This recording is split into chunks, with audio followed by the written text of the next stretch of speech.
Salut à tous, c'est STO. On se retrouve ce soir pour une radio libre spéciale NBA. Et ce soir, je suis en compagnie de Romain. Salut Romain. Salut Astéo, salut à tous. Et salut Anthony. Salut. Donc ce soir, on va parler. Dans une première partie, on va parler de Golden State et de Cleveland. Donc on va voir si on peut s'attendre encore à revoir cette année ces deux clients en finale. Et dans la seconde partie, on verra entre guillemets les outsiders et les équipes qui vont peut-être nous décevoir cette année ou qui sont attendus mais qui peuvent nous décevoir aussi. Donc sans plus attendre, on se lance direct dans le vif du sujet avec Golden State et Cleveland. Donc messieurs, que pensez-vous pour l'instant de ces équipes? Qu'est-ce qu'on peut attendre cette année? Je vous laisse la parole. Eh Je sais bien, pas qui veut commencer. Vas-y, commence. Commence, je te laisse la main.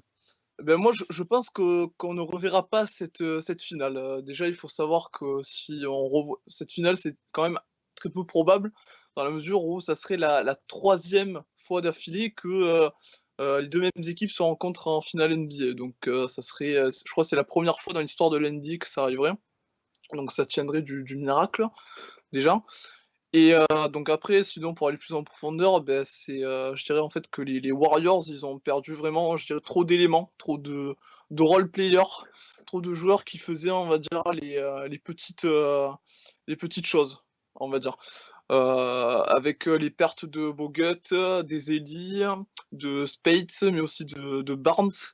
Je pense qu'ils perdent vraiment, leur ossature et je pense pas que Kevin Durant puisse combler ce manque. Après Alors aussi, moi, vas-y, excuse-moi, je te coupe, mais pour aller dans ton sens aussi, parce que pour Golden State, justement, ils ont perdu leur role player, donc comme tu les as cités, Bogut, Barnes, Easily, donc surtout les deux pivots qui étaient super intéressants, d'un point de vue défensif, qui servent vraiment d'ancrage défensif à cette équipe. Après, dans la saison régulière, je pense que d'avoir Curry, Durant, Thompson, tout ça, ça va vraiment les faire marcher sur la ligue, hein. Après, c'est mon point de vue, je peux me tromper, on est qu'au début de la saison. Mais je pense que quand on sera en playoff, que ça jouera plus défensif, je pense que ça les gênera plus qu'autre chose. Et aussi, je pense que d'avoir trop de gros joueurs, ça va un peu les handicaper dans les gros matchs, donc dans les gros matchs de playoff, pareil en finale de conf, demi-finale de conf, parce que on sait pas qui va devoir shooter, si c'est Curry, si c'est Kevin Durant. Je sais pas si eux, ça va les gêner avec un problème d'ego, ça on sait pas parce qu'on n'est pas dans leur équipe. Mais même, je pense qu'au niveau de la hiérarchie, ça va forcément poser problème à l'entraîneur, à Steve Kerr. Après, on ne sait pas. Après, par contre, pour les Cavs, je vois pas trop comment ils pourraient ne pas aller en finale NBA. Bon, après, on parlera des outsiders plus tard, mais je pense que vraiment les Cavs, même s'ils ont perdu Della Vedova, qui était vraiment un role player, mais très utile au niveau défensif à la main. Je pense que vraiment LeBron James et aussi Kyrie Irving, ils vont vraiment prendre le pas sur la conférence Est et vraiment pas écraser tout le monde, mais je pense que même dans les playoffs, ils n'auront pas trop de concurrence. oui, ouais, je suis d'accord avec toi. Après, voilà, en plus, comme tu l'as dit, voilà, les Cavs, de toute façon, limite ces dernières années, quand tu as les LeBron James dans ton équipe, c'est tu vas en finale. Hein. Les LeBron James Ouais, c'est ça, hein. sur les- Même avec les Cavs en 2006 ou enfin je sais plus ou en 2007 quand il prend les San Antonio Spurs en finale et qu'il perd 4-0, le ouais, mec il pose ses coups sur la table, il emmène son équipe en finale avec vraiment que des role players à côté, des joueurs de merde genre Ilgauskas et tout. Enfin bon, ouais. c'est des joueurs de merde, j'ai rien contre eux, mais bon voilà. Là cette année, il a bon Kevin Love, même si j'aime pas Kevin Love, mais bon, c'est quand même un joueur de complément pas mal. Il y a Kyrie Irving, il y a J.R. Smith, qui sont très bons. Il y a, comment il s'appelle? J'ai oublié son nom là. Le 2-3 qui joue à New York avant. Aide-moi. Euh, Oula, alors là, tu vas un peu loin. Bon, j'ai oublié, bref. Alors J'ai oublié son juste, nom. il y a, tant qu'on est sur ça, il y a Alexis qui demande, vous voyez qui prendre le dernier choose pour Golden State quand si dans une situation serrée ou compliquée? Ben, Mmh, justement, c'est ça qui va être compliqué le à savoir. le Parce débat. que. Vas-y, vas-y. Ouais, c'est tout le débat, parce qu'après, là, on le voit en ce début de saison, c'est vraiment Klay Thompson qui en pâtit vraiment de l'arrivée de Kevin Durant. Klay Thompson, il a quasiment presque beaucoup moins de tickets de tir. Et après, voilà, dans les fins de match serrés, toujours, tout dépend. Après, quand on a quand même le collectif, je dirais plus l'effectif des Warriors qui est quand même assez pléthorique, rien que pour le 5 majeur. Presque, on va dire 4 des 5 joueurs du 5 majeur peuvent prendre le tir de la gagne. Eh oui, parce qu'il faut pas oublier Draymond Green aussi, qui voilà, bah, c'est Ouais, pas c'est pas un mec connu au bataillon non plus. ouais, Klay Thompson qui, de par son contrat et même ses performances, peut le prendre aussi. aussi, Donc ouais. vraiment, c'est quatre potentiels superstars, enfin franchise players quoi, quatre potentiels franchise players dans le 5 majeur. Derrière, niveau ticket shoot, ça va se bousculer quoi. Donc c'est franchement à voir. On le verra peut-être dans la saison régulière, mais en playoff, à voir si ça pose pas problème. Ouais, après ça dépendra, je pense d'une manière plus générale, ça dépendra aussi des match-up, qui seront opposés Oui, voilà. à Durant. Voilà et aussi de la forme, hein, de la forme. S'il y a des blessés, voilà forcément les probabilités des shooters dans les dernières secondes seront, voilà, seront ou à Curry ou à d'autres. Donc moi je vais revenir sur les Cavs. Donc j'étais en train de parler des Cavs. Donc le joueur que j'avais en tête c'était Ayman Shumpert, voilà. Bon, Ouais, exact. le 2-3 défensif là. Donc tout ça pour dire, en plus ils ont recruté voilà Dunleavy, Chris Anderson et tout. Bon c'est des petits joueurs mais des joueurs bien sympas. Donc ils ont quand même un gros effectif quoi. Ils ont toujours un gros effectif avec le LeBron James. Si ça va pas en bon finale de conf, c'est la cote elle est à 1,01, c'est obligé. Mmh. Après la finale NBA c'est 1,20 quoi, tu vois, c'est vraiment très proche, enfin c'est une probabilité très énorme, enfin énorme voilà, qu'ils y aillent. Oui, après je te rejoins sur ce que tu dis là, après c'est surtout qu'aussi, avec, ces dernières finales, NBA, les Cavs, ils ont complètement, exposé les faiblesses des Warriors. On l'a vu très bien avec Kyrie qui sur les, 4-5 derniers matchs, il a complètement martyrisé, Curry. Mais aussi Bon. tu as LeBron qui voilà, dès qu'il pouvait avoir, un mismatch avec Iguodala au poste bas ou alors prendre, Draymond Green en isolation un peu plus au large et du coup je dirais le cuisiner, mais il s'en privait pas. Donc du coup, il Mais jouait bon lent. après les dernières finales, il faut pas oublier que c'est les Warriors avant tout qui choke, mais genre d'une puissance phénoménale. Les mecs ils gagnent la série 3-1, ils la perdent. Ça, je crois pas que ce soit arrivé même 10 fois dans une série ou alors en finale, j'imagine même pas. En Donc t'as finale, les c'est mecs, vas-y. en finale, le 3-1, c'est la première fois que ça arrive. Voilà, c'est la première fois, même avec l'effectif qu'ils avaient, parce qu'ils avaient déjà un super effectif. Là, justement, l'arrivée de Durant, je ne sais pas si si ça va amener de la sérénité dans le Money Time, ou si justement ça va semer un petit peu la discorde dans le groupe parce que ils savent pas qui c'est qui doit prendre sa responsabilité. Ça va être très intéressant, pardon, de voir ça dans les même. Bon, je parle pas de la saison régulière parce que entre guillemets on s'en fout, mais ça va être intéressant de voir ça au premier tour des playoffs, sachant que à l'Ouest, il y a beaucoup d'équipes qui peuvent vraiment les emmerder dès le début des playoffs. Je pense aux Spurs, aux Thunder, aux Clippers, Heu, même aux Thunder, Trailblazers, hein. franchement le Thunder, j'ai, je tiens plus en estime quand même des équipes comme, les Blazers comme tu viens de dire ou alors pourquoi pas les Grizzlies. Qui ont quand même, Ouais, les bonne Grizzlies qui dynamique. ont l'ADN défensif, justement, historiquement, qui leur permettrait de vraiment mettre à mal ces Warriors. Mmh. Bon, après, voilà, on n'y est pas encore, on en est loin encore, hein. Mais les Grizzlies avec Marc Gasol, déjà, poste 5 les Warriors, il y a Zaza Pachulia et c'est tout. Ben, voilà. Et Javal Magui, bien entendu, Javel Javal Magui, McGee et le Et formidable. juste, on a Vas-y. Alex qui nous dit, en tout cas, pour l'instant, les Warriors gagnent grâce à Durant. Il faudrait que les autres se réveillent et que Green arrête de casser les murs.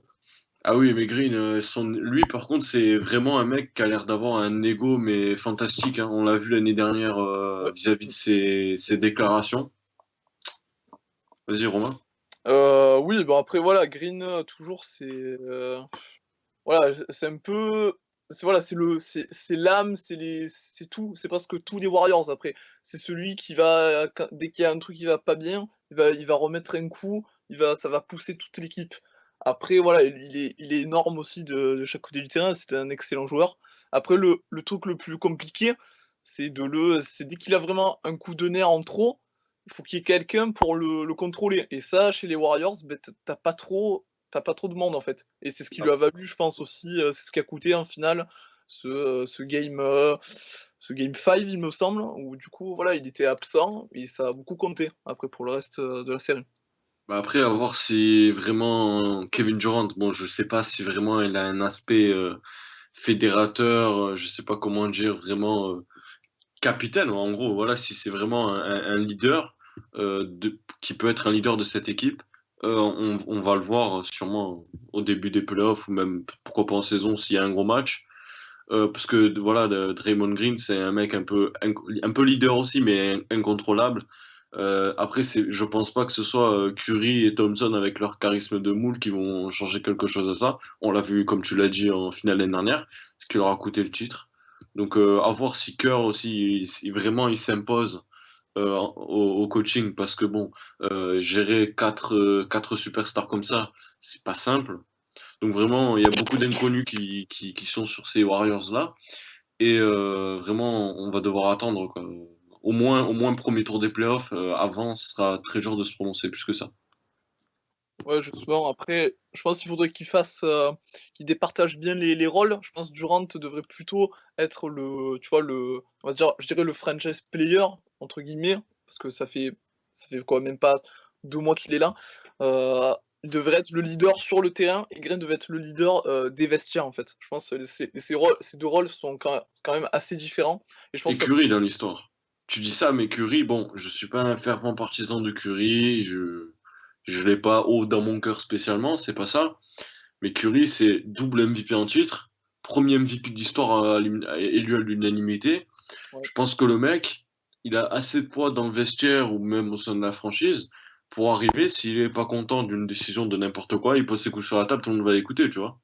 Ouais, C'est oui. aussi le travail du coach, le travail de ses coéquipiers, de lui-même, qu'il va devoir faire avec, voilà, toute la franchise est concernée par ça. Et il faudrait bien qu'il trouve une solution assez rapidement. Parce que après les playoffs, c'est un peu tard, quoi. Oui, oui. Bah, après, voilà, Curry, c'est voilà, il faut que après voilà, c'est le problème, c'est que le mec il ouvre pas forcément et c'est lié un peu avec sa nonchalance aussi, donc faudrait peut-être qu'il soit un peu plus, voilà, un peu plus, des fois, je dirais concerné par, ce qui se passe dans le vestiaire, mais aussi sur le terrain. Voilà. Parce qu'on le voit, des fois, il prenait des tirs en finale, même aussi peut-être, cette saison, bon, il prend des tirs vraiment un peu faciles. Des fois, tu te dis: «Il prend un peu trop les gens de haut» et après ça se retourne contre lui, hein, forcément. Ah oui, mais après on l'a vu, en finale, il a pas été si décisif que ça, hein.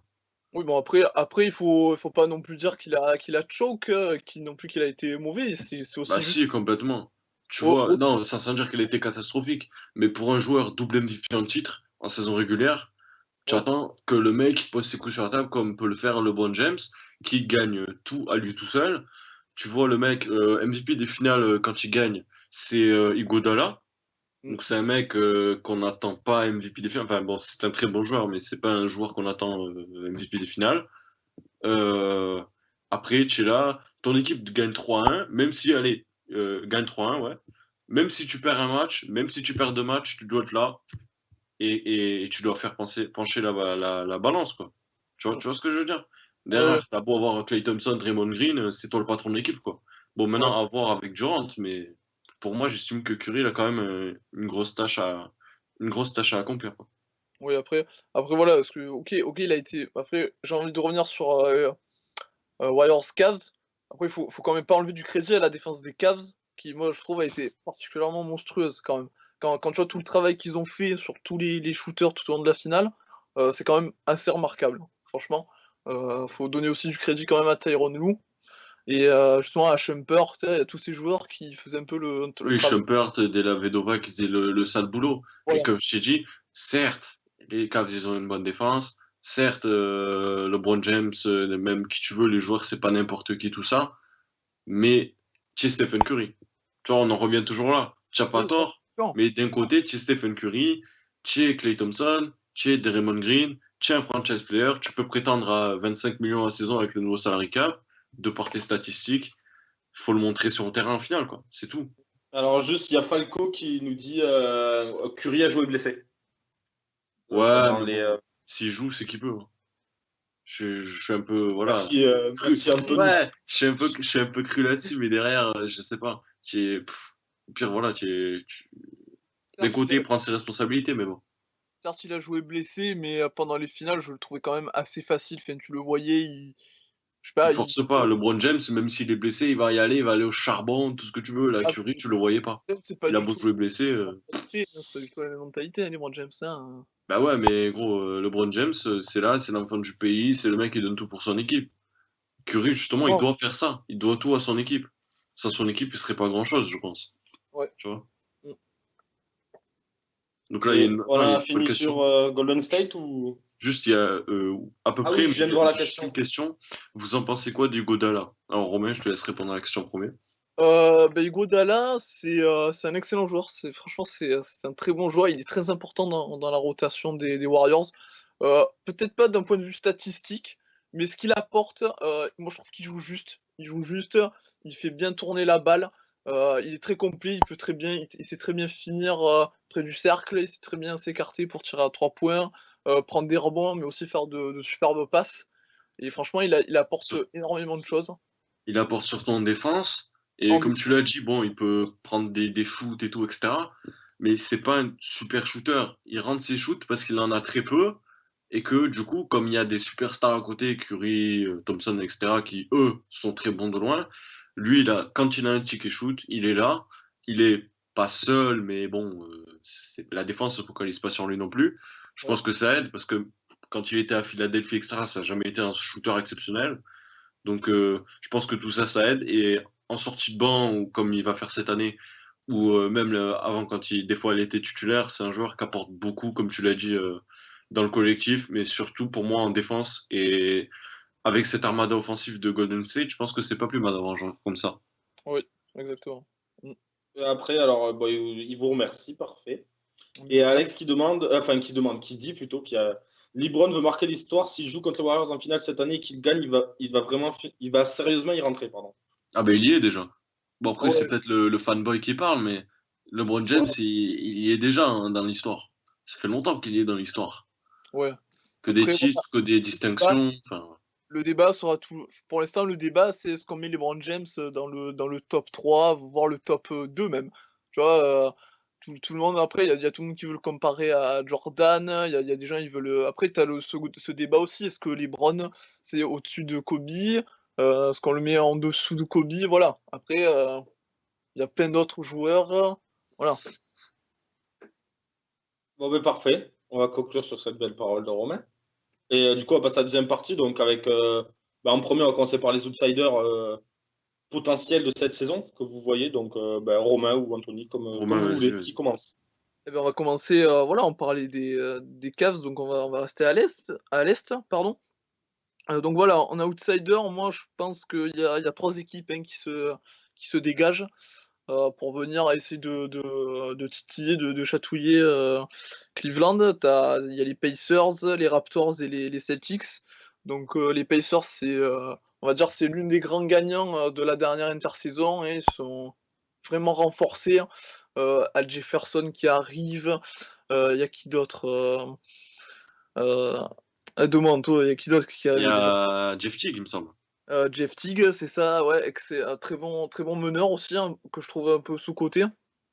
Il y a le petit Frenchie Kevin Serafin. Bon, c'est du banc, hein, c'est pareil, c'est le banc du banc, mais bon, c'est Bon après, toujours à noter il a du quand côté même, français. un bon impact physique. Je suis convaincu que si Kevin Serafin a du temps de jeu, il peut apporter de bonnes choses, hein, à son échelle. Voilà, à Jefferson après voilà, il y a Aaron Brooks aussi, faut pas l'oublier. C'est un très bon 6e homme qui peut vraiment, dynamiter une rencontre, dynamiter, en sortie de banc, qui peut prendre feu à tout moment, donc voilà, c'est un danger aussi. Et après voilà, c'est tout, c'est que du bénef, tout ça autour de De Paul Paul George. George, vraiment le franchise player de cette équipe. Ah ouais. Vraiment, voilà, c'est LeBron James bis et LeBron James un peu moins bon. Je pense que vraiment, ouais, je suis d'accord avec toi. Cette équipe, bon, en saison régulière, je pense que voilà, ils vont faire entre, allez, 2 et 6 en étant très large, parce qu'en conférence Est, c'est assez compliqué parce qu'il y a beaucoup d'équipes au niveau homogène. Ouais. Mais je pense que eux, par contre, en playoff, ils peuvent être très dangereux pour les Cavs. Je pense que pour moi, c'est la seule équipe qui peut les éliminer. Oui, Et encore, c'est pas sûr. Mais surtout bon, parce que voilà. t'as la raquette des Cavs, c'est pas non plus une grosse raquette, hein. Tu Tristan Thompson, Kevin Love.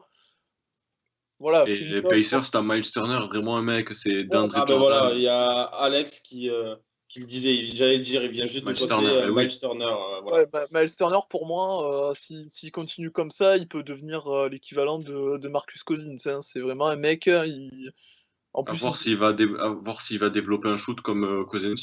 Ça, même c'est à voir encore. il est en train de le développer là, quand il y avait, Pacers Bulls en début de match. Bon OK, ça s'est terminé en petite fessée là pour les Pacers, mais en début de match, Miles Turner il prouvait bien qu'il avait une fiabilité à mi-distance, qu'il pouvait s'écarter.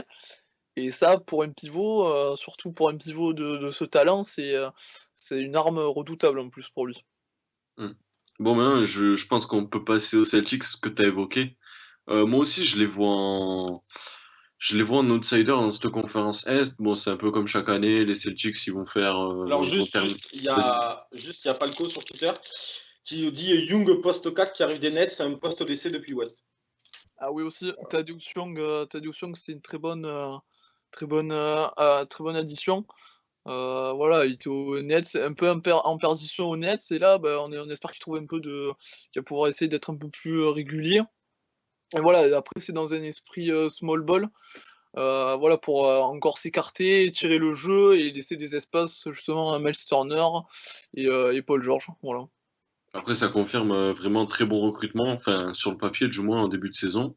Oui. Très bon recrutement pour les Pacers, qui, même si c'est une équipe qui a été l'année dernière assez inconstante en saison régulière, je pense qu'ils peuvent vraiment faire mal en playoff cette année contre les Cavs avec un duel George LeBron James qui s'annonce déjà très palpitant. Ah bah là, moi je sors déjà les pop-corn, hein. Ah oui, clairement.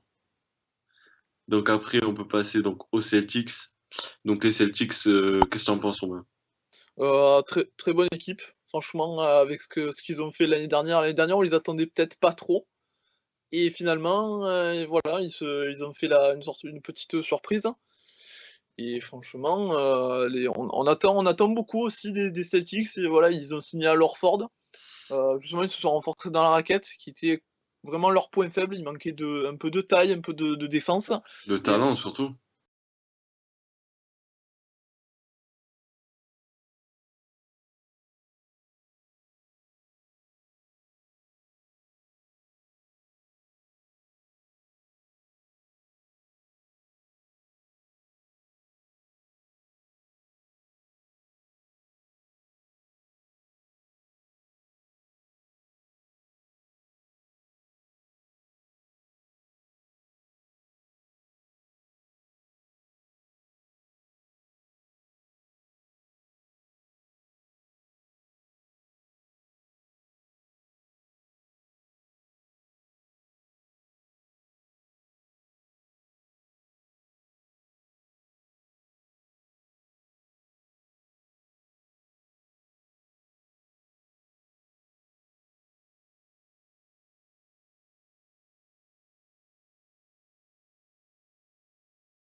Donc voilà. Deux Franchement, mecs à l'ancienne, vraiment.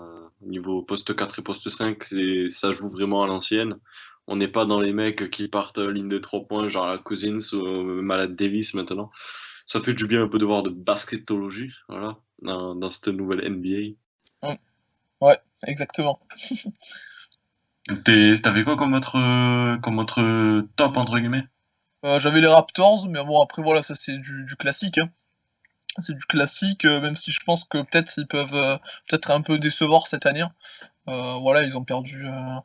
Après, les Raptors, c'est pareil, c'est une équipe qui peut prétendre à faire top 4, saison régulière, mais en playoff, tu sais que ça va pas le faire, quoi. Ouais, Enfin, à moins, tu sais qu'ils choke année après année en playoff.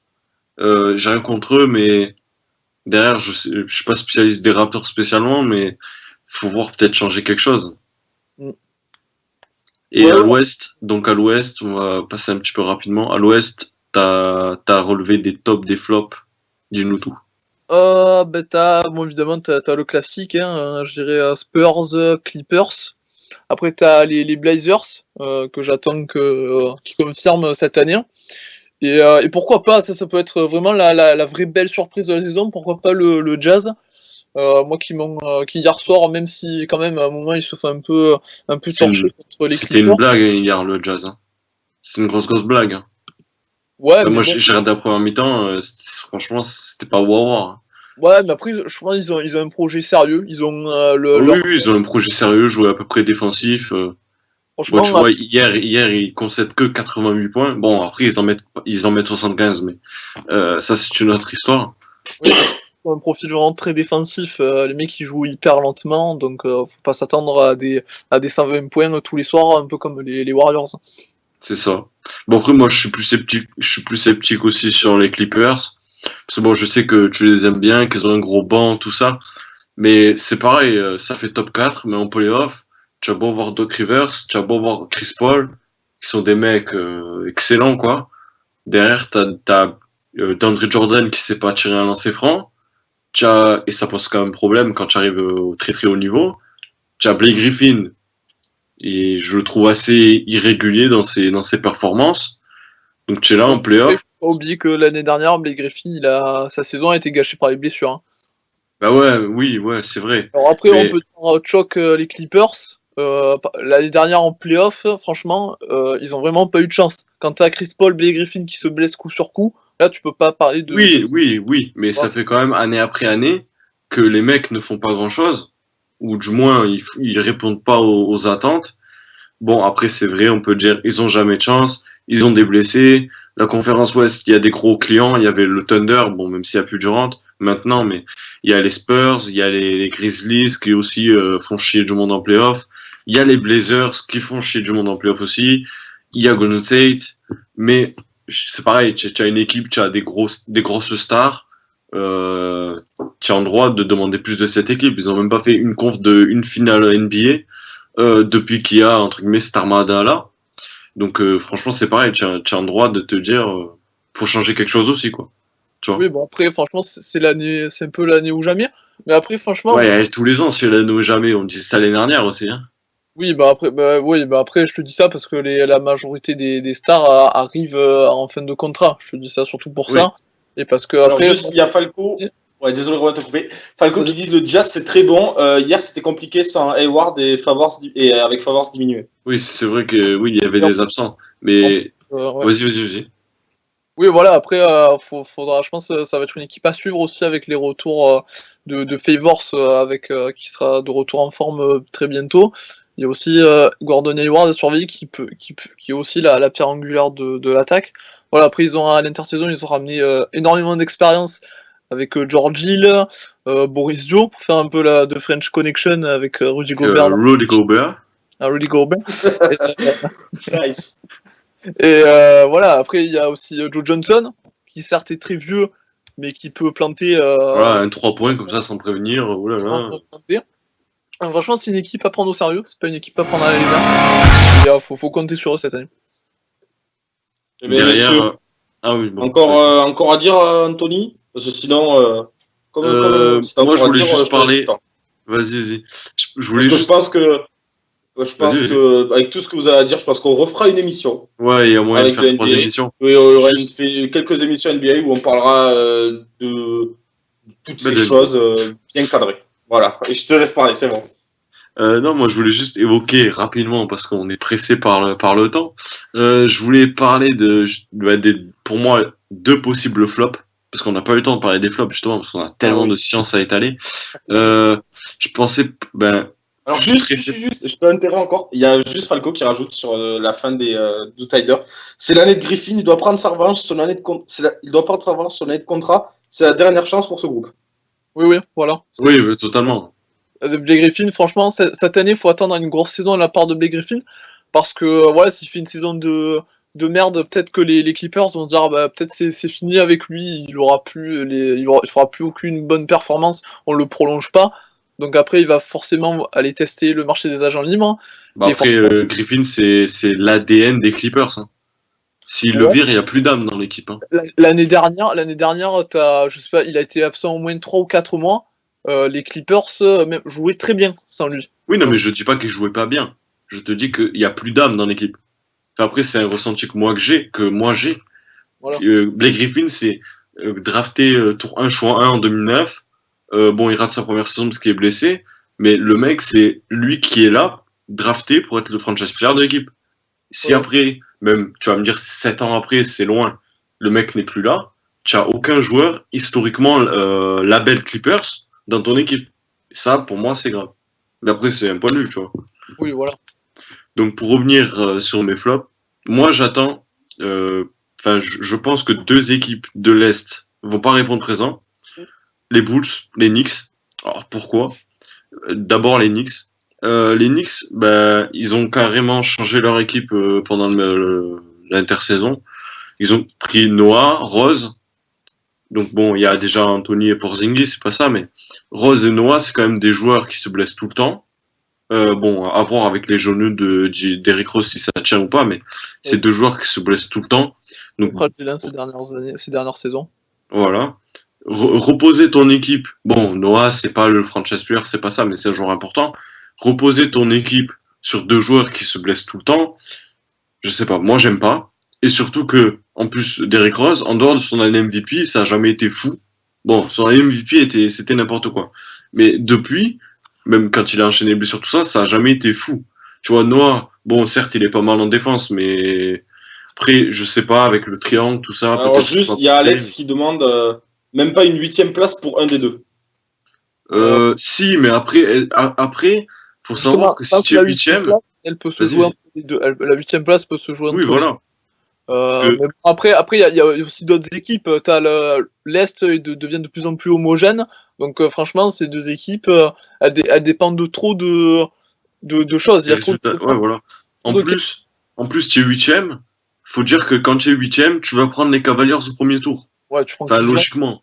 Donc, tu es éliminé. C'est bon, c'est fini. Tu es éliminé. Limite, dans la conférence Est, il faut viser la 7e place, au moins. Voilà, il faut viser la 7e, pas viser la 8e, parce que la 8e place, t'es éliminé, c'est mort. Donc, franchement, pour moi, un flop, voilà, c'est Chicago. T'as pris, D-Wade, je sais pas si c'est contre max, mais je pense que ils ont mis pas mal d'argent dessus. T'as D-Wade, t'as quand même Jimmy Butler, voilà, donc en gros, t'as 2 gros joueurs. Si tu fais pas demi de conf, c'est un échec. Pour moi. Donc. Je sais pas. Quand même, attends, Chicago Bulls, gros. Attends, je te rappelle le 5, Rondo, Wade, Butler. C'est quand même des noms. Rondo, c'est sur les 2-3 dernières saisons, c'est pas fou, hein. Franchement, c'est même. En plus, il a eu des problèmes et tout, ça finit. Ouais, d'accord, mais après, c'est comme Derrick Rose, c'est un mec qui est pas très bien dernièrement, mais c'est un nom. Tu vois, c'est pareil pour les Knicks, c'est le même principe. C'est des meneurs qui étaient bons il y a 4-5 ans, qui étaient au top. C'est le même principe. C'est pour ça que je suis d'accord avec toi. C'est pour ça que ces équipes, c'est pas qu'elles sont mal formées, mais pour moi, ça va faire entre 6 et 10. Bon, c'est large, mais parce qu'à l'Est, ils sont tous c'est très homogène. Donc, ça peut faire demi de conf, mais je placerai pas ma maison là-dessus, quoi. Voilà. Alors, on va finir sur cette superbe phrase de Benjamin. Non, moi, donc, De Anthony, je sais pas pourquoi je pense à Benjamin. D'Anthony, autant pour moi. Donc, merci messieurs pour votre intervention. On sent que vous vivez votre passion, votre sport. Donc, pour les prochaines émissions NBA, ben, on va en faire, c'est sûr, parce qu'il y a beaucoup de contenu à traiter. Donc, ça sera un peu plus organisé que ça là, parce que là, c'était la première, c'était un peu, on tâtonnait un peu dans tous les sens. Donc, merci aux gens qui vont participer sur le chat Twitch et sur Twitter. Et on se retrouve dans pas longtemps pour une prochaine émission NBA. On vous tiendra au courant sur les réseaux, sur Twitter, Facebook. Et la vidéo sort ce soir ou demain matin sur YouTube. Bon, ben, merci Romain et merci Anthony. Et salut messieurs. Salut.